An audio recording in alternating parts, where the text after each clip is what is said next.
Welcome to part 3 of the Let's Split build series, and if you've missed the previous two videos, you should go back and watch them, otherwise you might not have some context. But anyways, if you didn't watch them, then in the first video we made these PCBs and soldered on all the diodes and hooked up these guys here. And the second video I designed out this case here and finished it up and painted it so it's all nice. And now we're going to try to finish up the rest of that in this build. So what I have planned for this video is to put all the switches in, solder them all to the PCBs, put on the Pro Micro, and then flash the firmware, put on the caps, and try it all out. Probably maybe not in that exact order, but that's what I have left to do on this keyboard.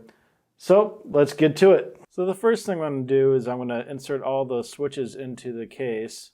And the only thing to be aware of is that you need to make sure that the pins are on the top of the cutout rather than on the bottom, just so it lines up with the PCB.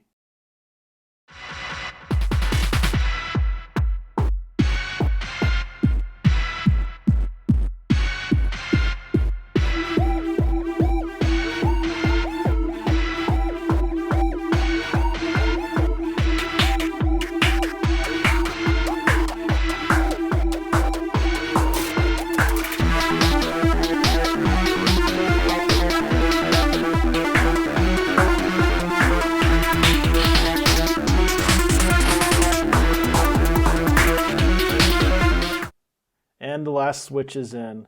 So once that's done, I just turn it over and I'm just inspecting all the pins to make sure they're all nice and straight.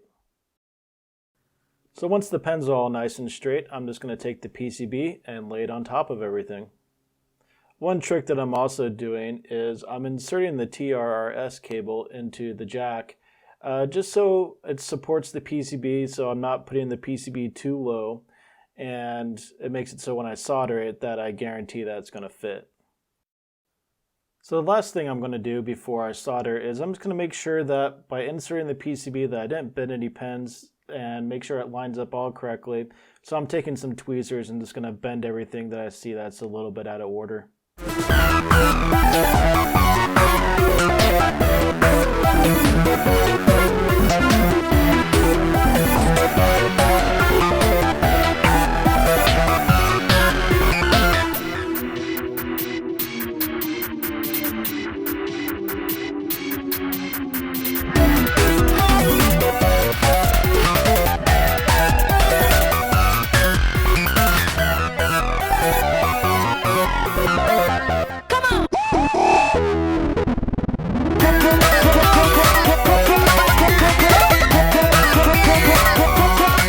After all the switches are soldered in, I'm just taking my multimeter and putting it on conductivity mode.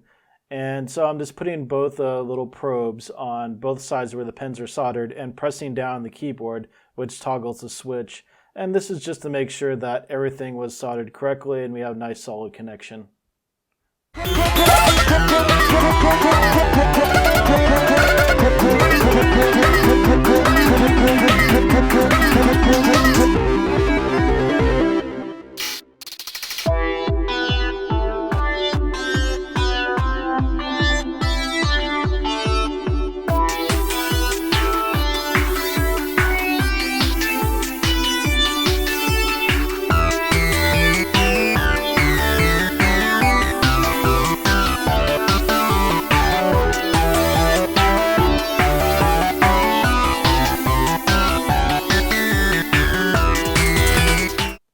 So now we get to solder on the Pro Micros. This is the last part of soldering, and you just got to pay attention to how you solder this on. You notice that on the left hand side, which I've flipped over right here, it says top up. What that really means is the top of the Pro Micro, the side with the chips and the USB port and everything, needs to be facing the up side of the case. And like I did the TRS cable, I'm inserting a USB cable into the Pro Micro just to make sure that the opening will support the cable once it's all soldered on.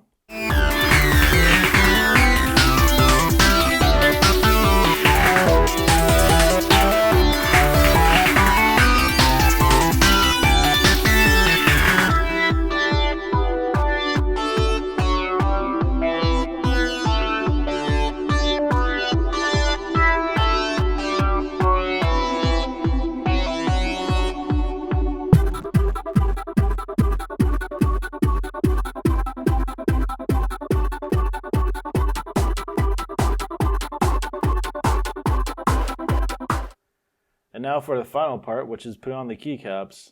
And for the keycaps, I have some old Alps double shot ABS plastic. I believe these are from Taiho.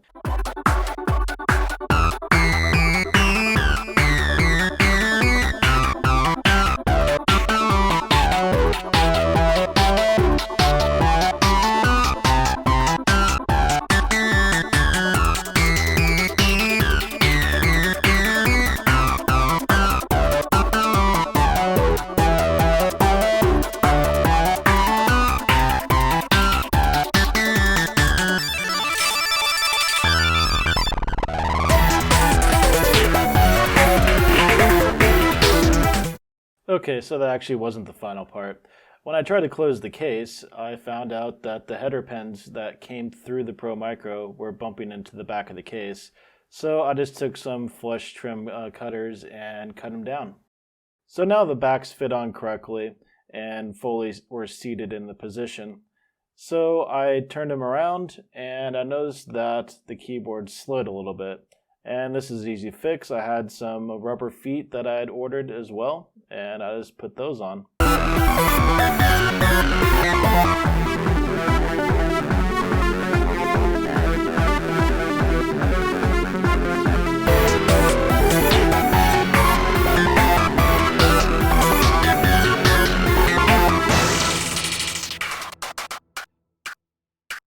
So that's all for this video. Hope you enjoyed watching, and if you did, hit that thumbs up button, and if you like the content, then feel free to subscribe.